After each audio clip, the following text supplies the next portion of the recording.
That's our question. How do you? We're learning the 6 constant mitzvahs. How do you think about 6 constant things at once? Ian Shear. Maybe. Well, let me ask you the question. Are you thinking right now that it's daytime?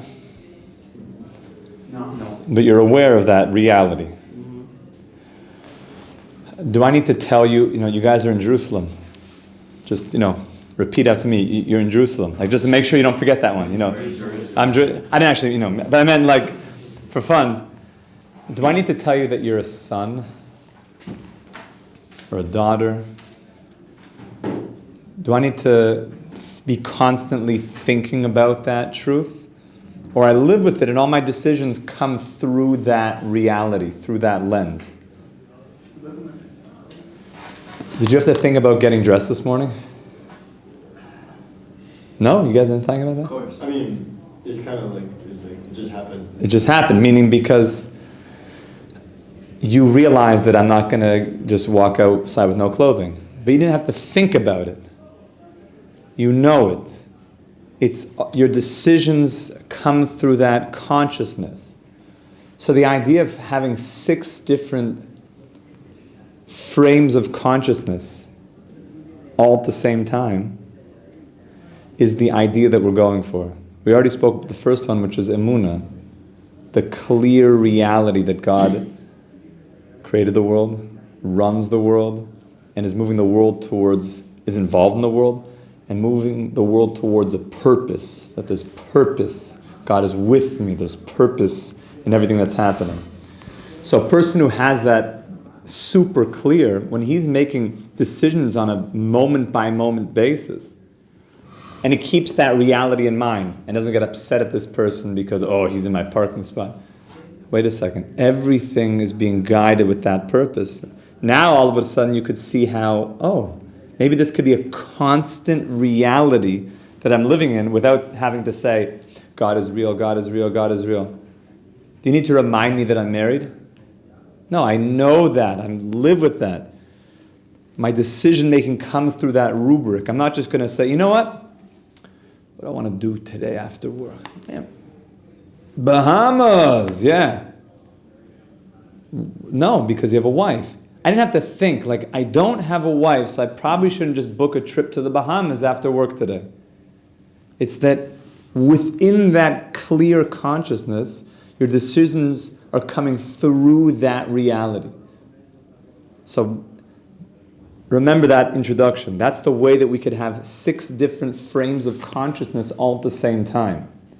Now we moved on to idol worship, which is going to be interesting.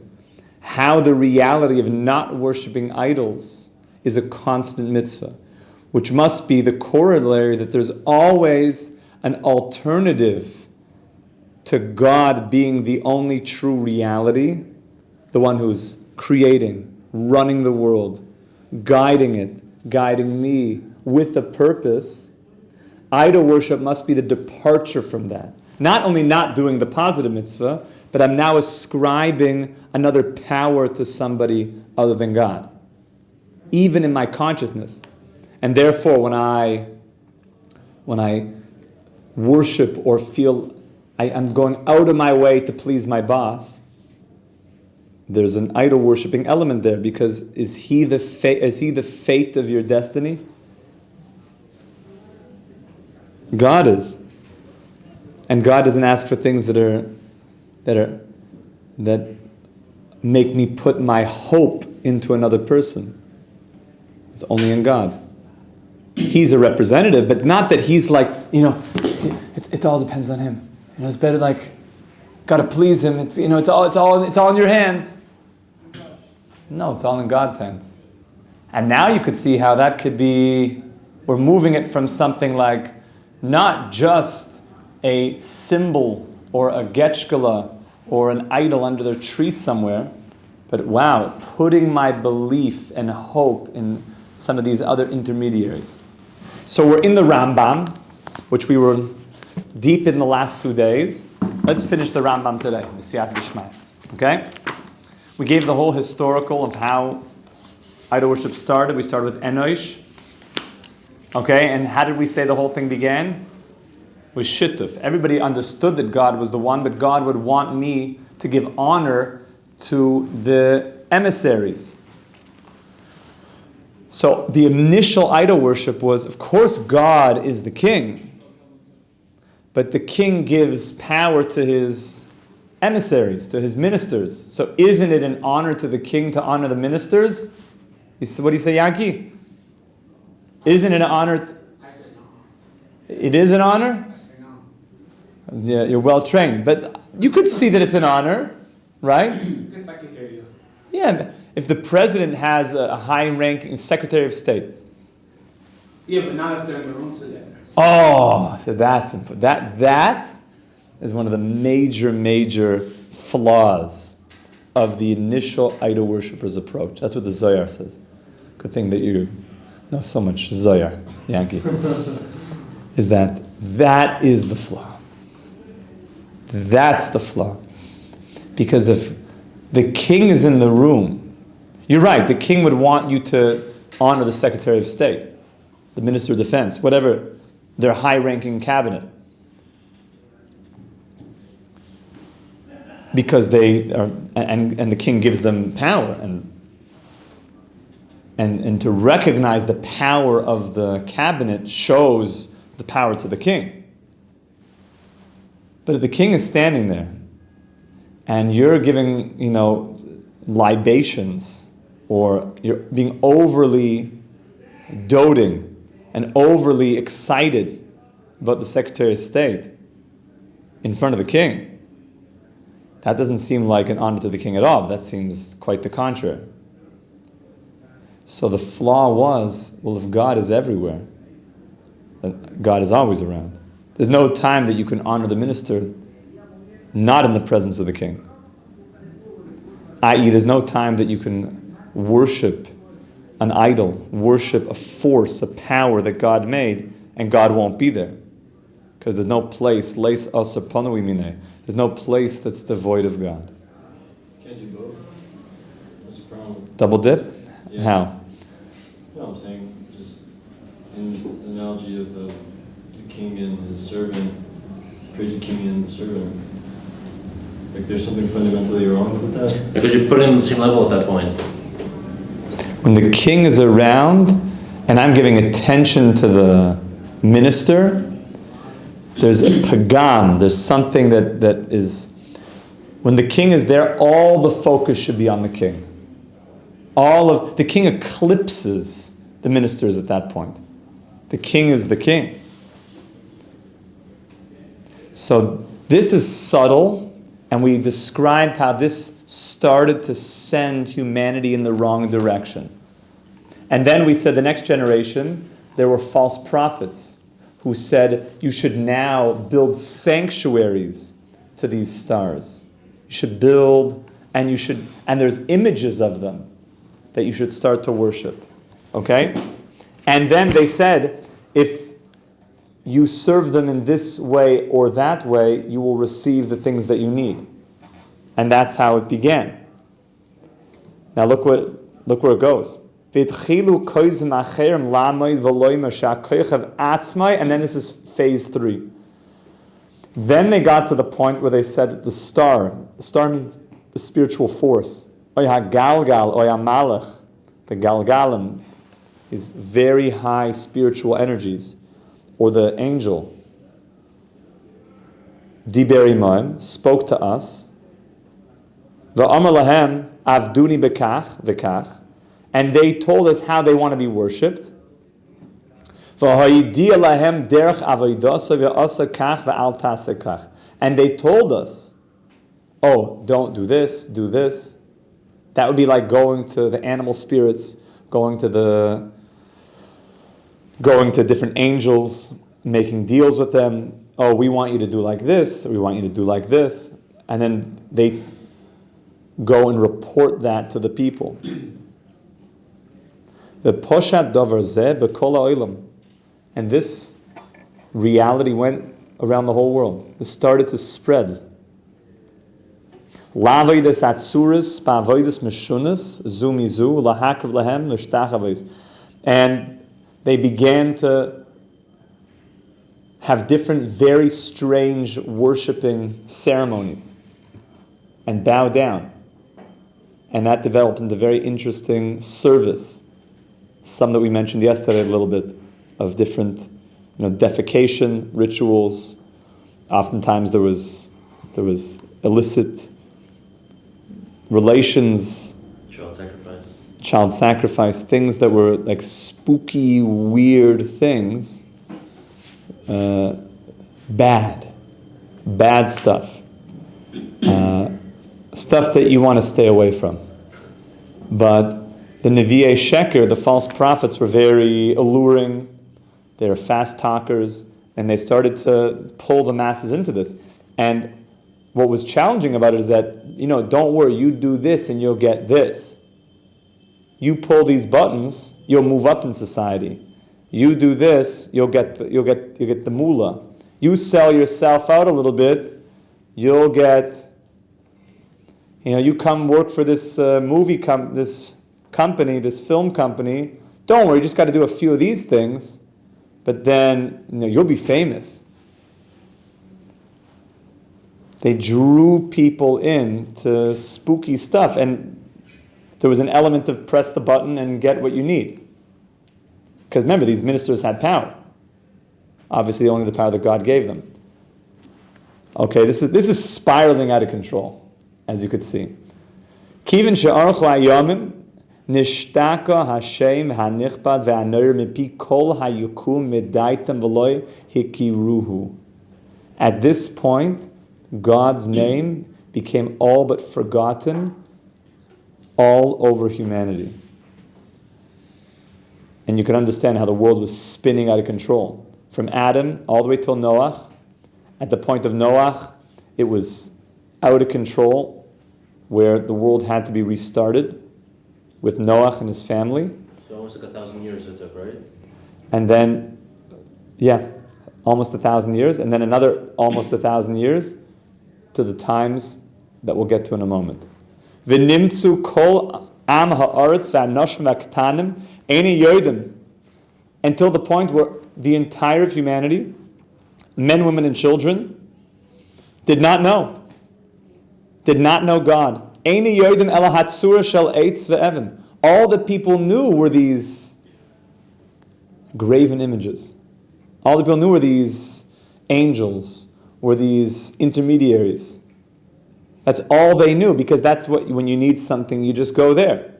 It's called a sugar daddy. And you get what you need. Hashem Yirachem, may the Lord save us. V'aheichal shel binyan shenischanchoy mekatnusam lishtachvis lehem la'avdom u'lishova bishman. And they just knew the children were growing up on idol worship, Fruity Pebbles, from the earliest memories. All sorts of satanic, spooky old stuff. But for the kids, that's what we know. When your comic books have idols in them, well, what's wrong with that? That's just all we know. Except that you realize humanity was not thinking. Now we see it spinning out of control. And that's where the world got to. Now look at this. And it got even worse. The wise ones, i.e. the leaders of that time, what they may be called the educated ones, Shahayi behem, Kagoyin, Kohanim, Koimarim, Koyotze behem, Midamin she'ein shem Eloika, and then it got to the point where they started to say there is no God. Until this time, though, there was still God. Because God is here, but He wants us to totally worship them in these ways, and some of it was fake prophets who were making things up for their own personal gain. So it all started with good intention.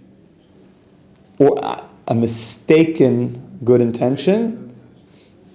And then we're actually going to see, if not tomorrow, the next day, we're going to see that there was even a deeper root that we haven't yet mentioned of what caused, already in the times of Enosh, for them to draw away from God directly.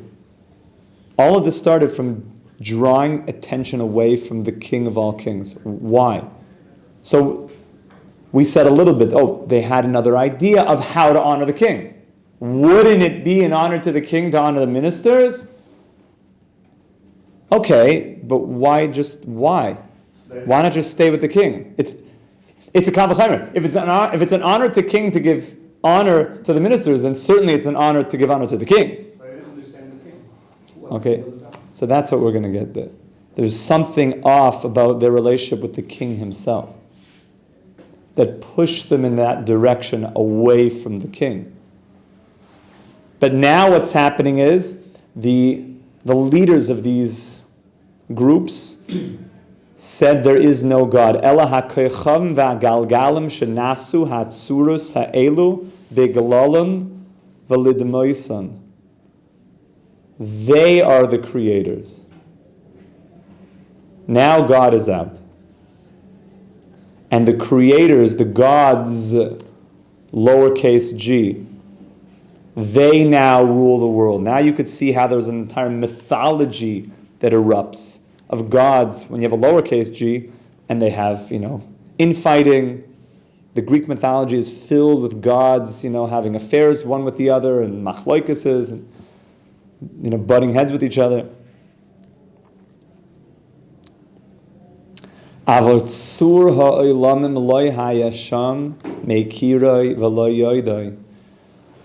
the rock of creation, the rock of the world, God himself, there was none who knew him, who recognized, and none who knew, who deeply connected.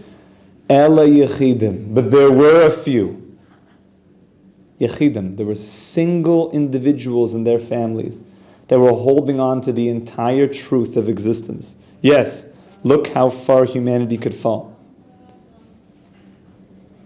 So anytime you think, everyone's saying like this, so I guess you got to do it, because that's what everyone's saying.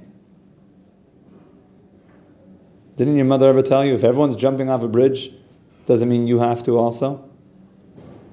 Well, yeah, but everyone's doing this stuff, everyone's like, taking the hits, and everyone's, getting the stuff, and, going to the idol worship thing, ma. Like, why can't I? You don't get me, ma. There were Yechidim. Ba'olam kegoin, and who are they? Chanoich, Mesushelach, Noach, Shem, ve'ever. Individuals, righteous, holding on to that truth. Generation after generation. Learning in each other's academies, learning in each other's yeshivas, passing down the truth of the one and the only God, the God of all of humanity, the God of all of existence, of all the Martians, everybody, one God. Yeah, Yankin. Were these schools and yeshivas, they were like in secret?